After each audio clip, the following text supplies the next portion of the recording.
Gary DePaul with Unlabeled Leadership. Welcome to episode 79. Yvonne Wanis Ruiz shares tactics, not rules. Here's a shout out to listeners in New Jersey, specifically in Absecon, Fairlawn, Flemington, Hewitt, Newark, Plainfield, Princeton, Secaucus, and Thoroughfare. With that, let's get started. Yvonne helps professionals learn and grow. He's a senior consultant and the owner of Public Speaking Lab, founder and facilitator of the Actors Place, or TAP, and he's an instructor at the University of Toronto's School of Continuing Studies. Some interesting things about him. He's a top-rated Coursera instructor with over 100,000 learners and a top-rated Udemy instructor with over 50,000 students. He was the official host for the Invictus Games in 2017 and PanAm Games in 2015. He's speaking to crowds as large as 30,000, and he teaches salsa. He is the author of the book End Boring, a tactical approach to public speaking and communication. I also thought you might like to hear something that one of his students wrote about him. Here it is. One of the things I admire most about Yvonne's style is that he generously shares secrets of his craft. He explains those tips in a clear and genuine way that makes them easy to both understand and implement so that you can share in his success. Plus, he surprisingly seems to never run out of tips to share. Part 1. Changing the outline. Part of communication is being able to use something called empathy, which is the capacity to sincerely understand and feel what another person is experiencing from within that person's point of view. In this story, Yvonne shares how one person empathizes with him to come to a common ground and build a better product. Here's Yvonne. There's a lot of people that tell you great ideas, but there's not a lot of people who can translate them into tactics. So when you ask me, like, what's an impactful kind of leadership experience, I want to tell you one that happened to me, but then I want to tell you the tactic for everyone who's listening, because this person Jedi mind tricked me. Okay. From that day forward, I've always done this strategy. It's like the most nothing thing in the world, but man, did it work, and man, did it impact me. So here's the thing. I teach a course at the University of Toronto. I teach a course on business communication. And I was actually designing the course, not for myself, but for all the teachers. They wanted basically to have a 12-module course. So during the course of design, there's always back and forth between myself and then like the program team. So I have to meet with the program director about some ideas. Hey, Yvonne, we want to go through some of the things that you've been doing. I want to just get some feedback, and we have to like kind of adapt it to our format. I come into this meeting, Gary. Have you ever come into a meeting like ready to defend? You know what I mean? Oh, yeah. Like, it's not negative, but you're like, I'm ready to back up my ideas, and then it gets kind of passionate, Yeah. Here's me. I sit down and he says, Yvonne, do you want to start? Maybe just run me through these first 3 modules, which is like the first set before the first assignment. So I run through the modules. And at this point, I'm ready to hear some questions, maybe some challenges, some ideas to change, right? Yeah. And he goes, okay, this is what I really like about what you're doing here. And he goes on to talk for like maybe 5 minutes about why he agrees with everything I've done. Now, Gary, that is my entire memory of our 45 minutes together. But I left there with a completely different outline. And I walked out like, what just happened? All he did was agree with me, but he changed everything. How did he change everything? And I never once felt like I was on the defensive, because I just felt like to this day, my memory is that we just agreed on everything, but I took all his ideas and added them to the outline. That is amazing. And I walked out with Jedi mind trick. I talked to him afterward because for days I was like, how did you? His name is Tito. I was like, Tito, you Jedi mind tricked me, man. He told me that his strategy, and this is the simplest McNothing thing in the world, dear listening audience, was that most people, when you're having a conversation to review materials, will try and be helpful by pointing out the holes, by challenging, by asking you to explain things. And that's fine. But the more you do it, the more it gets into this debate on why or why not an idea should be used, or why you're doing this or why you're not doing this. And it's always uncomfortable. It's a little weird. It's always a weird uncomfortable. He says, I always spend 5 to 6 sentences agreeing and elaborating on what the person has done. And then I ask a question about a change. Gary, if you and I were reviewing something and you talked for like 10 minutes, Tito would repeat back over the course of 2 to 3 minutes all the things that you just said and agree with all of it. And then you'd be going like this. Exactly. Right. Exactly. Yeah. Yeah. Exactly. Instant empathy. And then he would say, what would happen if, and then he'd throw out his suggestions. Gotcha. Gary, here's the thing. People think they do this, but they don't. Because what most people do is they summarize in 1 sentence or 2 sentences, and then they ask a challenge, right? Then they challenge. Tito would go on and on and on about all the ways he agrees with you. So you're in the set like, I'm the best person in the world. Yeah, right, Tito. Finally, someone recognizes how brilliant I am. And then he'd be like, hey, what would happen if we took this assignment and put it in the second module? And be like, well, you know what? Let's do it, Tito. You know I'm brilliant. I agree with that idea. And I tell you, man, I felt Jedi mind trick. The more I've done this in my day-to-day, and Gary, I mean, dude, forget work. This has saved relationships. One of my old students say, Ivan, I think you might have saved my marriage. Because I've been doing that. And it's like, we get out of fights. I feel the fight coming. And it's like right away, we get out of the fight. When someone gives you a bunch of information, repeat back, not in 1 or 2 sentences, but just like in 6, 7, 8, 9, repeat and agree and watch the other person interrupt you with why they agree with what you're saying. It does 2 things. It confirms that you heard what the other person said. So often in life, we feel that people do not hear what we say. And then the second thing is it gives the other person an opportunity to correct you if you have a misunderstanding. I love what you just said there, Gary. Quick 3 seconds of venting. Sure. There are so many people telling you how to live your life based on these general concepts. Like this is everyone. Don't care what other people think, make people feel valued, try and find your passion, empower others. There's no tactics there. But this simple tactic of spending like 5, 6, 7, 8 sentences of just repeating and agreeing is the easiest way to make someone feel heard. Because people say it's important to make someone feel heard, but you're like, how? It's like a formula for empathy. And the other really cool thing about it is that I have noticed, it sort of forces you, because if we're real, Gary, between us and like everyone listening, but it's a secret between all of us, it is easy to tune people out, especially when they repeat the same thing over and over and over. But no one's ever thought, maybe the reason they're repeating the same thing over and over, and you're like, yeah, dude, I got it. But maybe the reason is because you haven't repeated back and agreed with them enough, and they don't feel like you understand. If you were teaching a course on communication and you started off by talking about what goes on in your head and how the other person is talking, and then you're trying to think what you're going to say next, and then you talk about, well, you really need to use empathy.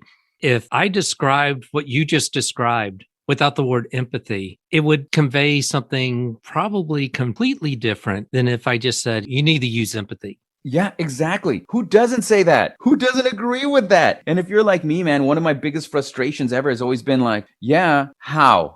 And then the how is always another. Well, it's just really important. You got to, look, really look like you're paying attention. And you're like, but how? But how? No one gives you a physical tactic. And my big thing is, if it's not something physical that you can practice right away, then it's useless. We could talk about fixing cars. And for the listening audience, I highly encourage everyone to write Gary car questions, because Gary knows a lot about cars. I don't know if he's talked about it. I have not. But if you need advice on how to change an alternator, please put that in the comments. And that's how we'll know you listened to this episode. It'll just be like, so listen, Gary, I got a timing belt. Oh, Lord. For real, if we were just to talk, and instead of saying like, you got to put this on a vise, grab this kind of bolt and pull like this in this direction. Now try it. Unless it's that specific and they just say, it's important to secure it and make sure that you're pulling in the right direction. Well, that's useless. Yeah. Because that's just a generic idea. It's just a big thing with me. It's great ideas, no execution. It's unlabeling empathy and concepts and putting it into practice. So Tito, if you're listening to this, you changed my life, bro. Part 2, give people a voice. One challenge that managers have with working with their teams is tapping into their brilliance and creativity. To do that, you need to give them a voice. And Ivan shares one way that this can be done. But before he goes into that, Ivan shares 2 stories first. Here's Ivan. I want to give you 2 quick and dirty stories, and then a third one that's more of a strategy for leadership. All right? Okay. So the first story happened when I used to work as a waiter at a hotel. I was actually doing room service that day. The person said, hey, I think that whatever, the holder, the ice cube, the tongs. I was like, no, they're actually right hanging off the side. And he's like, all right, well, would you mind just showing me? And I go to the little room service kind of cart, and I'm like, oh my God, I got to show this guy. And the tongs weren't there, and he knew they weren't there. But instead of arguing with me, he was like, can you just show me? And that was always impacted me. When I was doing training sessions, I remember having an idea and getting into debates with whether or not these ideas are practical. I very quickly shifted because I thought of this and I said, hey, listen, instead of debating it, let's just try it and see if it works. That has always been the best way to resolve something, getting someone to actually do it. So that's the first quick and dirty. The second quick and dirty strategy is, Gary, do you box? No. How fit are you? We're doing this by audio, but I want you to describe your six-pack to everyone, if you would. How many shirts can you wash on your six-pack? How many shirts can I'm just kidding. Whatever shirts I washed on my six-pack would not be clean. I do not have a six-pack either, but I strive for it on a very regular basis. Good for you. I was doing a boxing class, and I'm a very difficult person to be in a class with because I feel the need to tell everyone how they could do things better. Because that's all I do. All I do is communication. It's like I'm obsessed with it in every context. And I have so many different experiences. You know, this is something I bring to the table is, you know, you might have someone teaching public speaking, presentation skills who did sales or marketing. And they're like, I'm an extrovert because I did 20 years of sales. But they only know that one little field. That's just a little bit. I'm constantly doing all these different, very different fields. And if you want, I'll tell you later. I teach, between you and me and the listening audience, I moonlight as a dance teacher. Salsa. So yeah, that's right. Yes, exactly. Did I tell you that already in my bio? No. Found it? Were you stalking me online, Gary? No.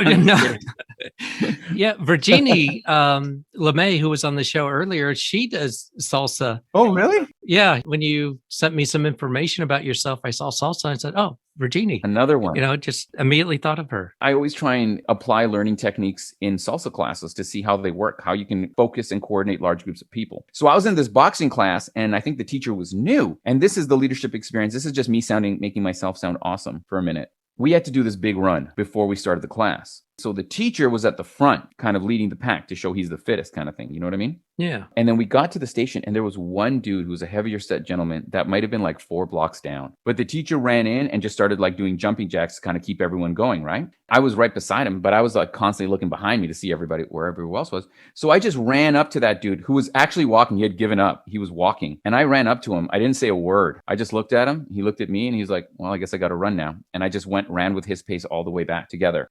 Never said a word, didn't do anything. I just wanted to be there for someone and let them lead. Just by virtue of me coming back for him, it kind of like said, I'm not alone in this. That's a story that makes me sound really great. I'm very well aware, but I'm trying to say it without sounding arrogant. Instead of telling people the example, just be the example. There is my second leadership experience. But now I have something I want to give to the audience. Gary, my friend, have you heard of the hippo? I have not. Gary's on his toes right now because like Yvonne asked me all these strange questions. I have no idea where he's going with them. So listen, go with the flow. Go with the flow, Gary. Don't worry. I promise. Hold my hand. I'll take you with me. We'll be fine. So Gary, there's this concept of the hippo in meetings, and meetings are the thing that everyone always talks about, right, bro? Everyone talks about how to make meetings better. And I think the best way to make meetings better is to understand the concept of the hippo. If you are leading a team, you are the hippo. It stands for the highest paid person's opinion. This is not something I came up with. In fact, the first time I heard about it was on The Economist, and they were talking about meeting research and the research into meetings, and they talked about the hippo. 9 out of 10 times, a reason why meetings tend to be so useless is because inevitably, can you say inevitably? Now I can't. I know, now I got contagious. You all messed up. I need some hippo lessons. So listen, inevitably, there you go. The decision of the meeting is just the highest paid person's opinion anyway. It's what the leader wants. And he says, now, does anyone else have any ideas? And no one ever does. Or people just tell you why they want to do that idea. Like that's inevitably what happens. And when you look at the research, it backs that up. And I'm all about simple, easy tactics you can do right away. If you're the hippo, whether it's the highest paid person's opinion or the highest ranking person in the room, speak last. Never speak first. And the best example I can give you of this is Lorne Michaels from Saturday Night Live. I don't know him. So Lorne Michaels is the guy who started and is the producer of Saturday Night Live for almost the entire run since the 70s. Okay. If you think about it, they need to have pretty efficient meetings. I mean, they have a week to make a show, right? Yep.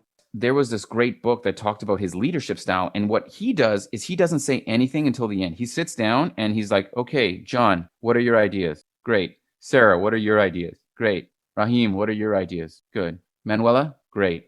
And he doesn't say anything until the very end because he lets everyone talk. And so no one knows what his direction is. And as a result, they are very free to give any direction. You're tapping into the wisdom of the people in the room. And it's a simple tactic that no one does. Every time I've worked with anyone, it's like, hey, if you're like the manager, you start the meeting off, don't you? Of course, that's what the manager does. But what if the manager just said, you guys go, I'm just going to sit here and listen. Yeah. And you establish that. First time it's a little awkward, but the more you do it, the funner it gets. If you do that the first meeting, the second meeting, the third meeting, after a little while, you're going to create that new culture of people actually telling you what they feel, of people actually giving you new ideas. There you go. If you're the hippo and you're going to do this technique, let people know what you're trying to do. Sure. Yeah, I like that. If you don't, they'll think something's wrong.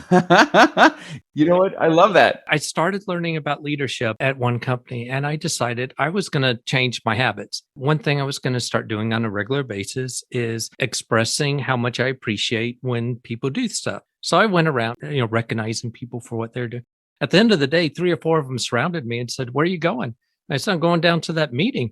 I said, No, that's not what company are you going to? That's what are you talking about? Well, you're obviously leaving because you're saying goodbye to everyone. I haven't said goodbye. No. So they did not understand. I'm going to try some things to improve my leadership. And I know in this meeting, I talk all the time. I'm going to try something different. We're going to roll with it. That's my addition. Gary, there's a great book called How Google Works. In the book, the guy talks about how Google spent like 5 years and millions of dollars trying to identify what makes the perfect team. Oh, yeah. What they found was, it was like Brave New World. If you ever read the book Brave New World, they put all the smartest people in a room and they just started arguing. They put all the least performers and they didn't do any better or worse than the smartest people in the room. What they found was the number one indicator, and this is what you just said, Gary. So you already figured out what Google spent like $10 million on, is that the number one indicator of a high-performing meeting and a high-performing team was agreed upon rules of communication. So the best teams said, this is how we run meetings, and they all agree on it. So if you come into a meeting and you say, gang, I want to try something different. I think you're all doing great, but I want to try not saying anything until the end because I really want to hear what you're going to say. Is everyone okay with that, to just try? Establishing that rule, like what you just said, was one of the best ways to create a high functioning team, according to Google. So what I'm trying to say is, if anyone from Google is listening to this, hire Gary DePaul and ask him about car questions. Car questions and meetings. Car questions and meetings. Could you imagine if you had a storefront? It was like car questions and meetings advice. I think I'd be taking in all the advice on car questions or from other people. And then the occasional person, like some leadership training. Part 3, getting to know someone. From getting to know someone to affirming a positive experience, Yvonne shares some stories that can help you do just those things. Once again, here's Yvonne. Let me just give a couple of really quick tactics that I have found is helpful. I don't believe there's one way to do things. There's overlapping ideas, slightly contradictory ideas that seem completely different from one another, yet based on anecdotal evidence, people agree on them. Like, this has worked for me, so therefore you should do it. So the trap is thinking that there's the right way, that there's rules. I don't believe there's rules. I believe that there are tools. I don't teach tools. Like, everything we've talked about today is simple tactics.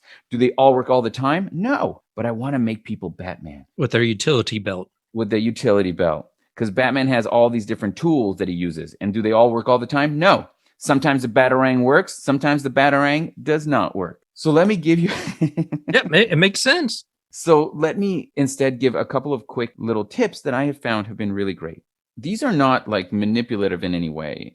They're just things that I have tried to do as actual tactics in both my professional and private life that I found have just made me a better person and a better communicator. And I'm really about communication, Yeah. So here's the first thing. When you want to break the ice with someone and you want to get someone going talking a lot, most people will teach you to ask a lot of questions to show interest, right? Yeah. If you meet someone who's a quasi stranger and they're like, so what do you do? Yeah? What's your family? Where do you live? How many kids do you have?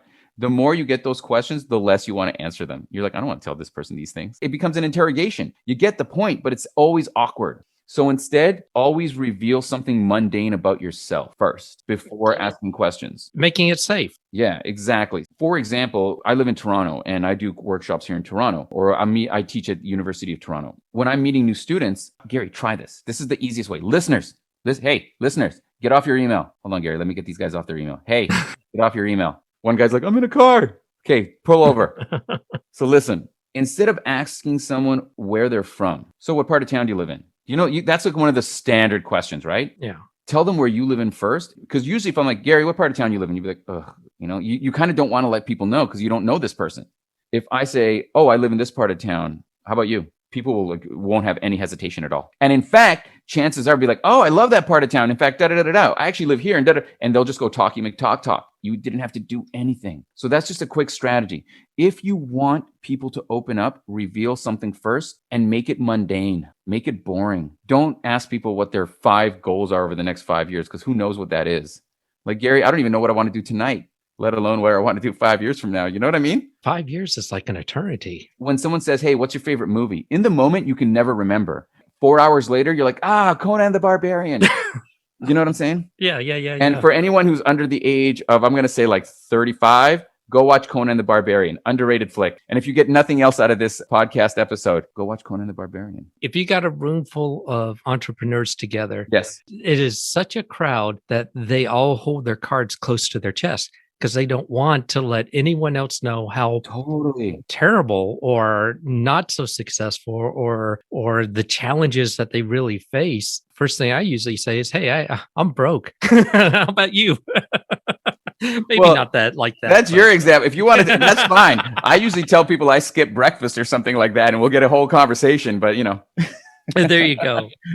And let me just leave everyone off perhaps with one other piece of tip. So I wrote a book called End Boring, A Tactical Approach to Public Speaking. And when I was writing the book, I didn't seek out any leadership or communication experts. Instead, I interviewed police interrogators, professional poker players, professional wrestlers. One of the best, professional wrestlers figured out how to communicate almost better than anyone else. Learned some great things from professional wrestling. I spoke to doctors. I spoke to neuroscientists, evolutionary biologists, about how the brain has evolved to process information. People always talk about the last impression is really important. There is a retired doctor, his name is Bob Willard, who's one at the forefront of something called relationship-based care, which is a methodology for practicing medicine. And he throws out this very simple tactic, this very simple thing that overlaps with what the guy from Saturday Night Live does. It's full circle. Full circle, man.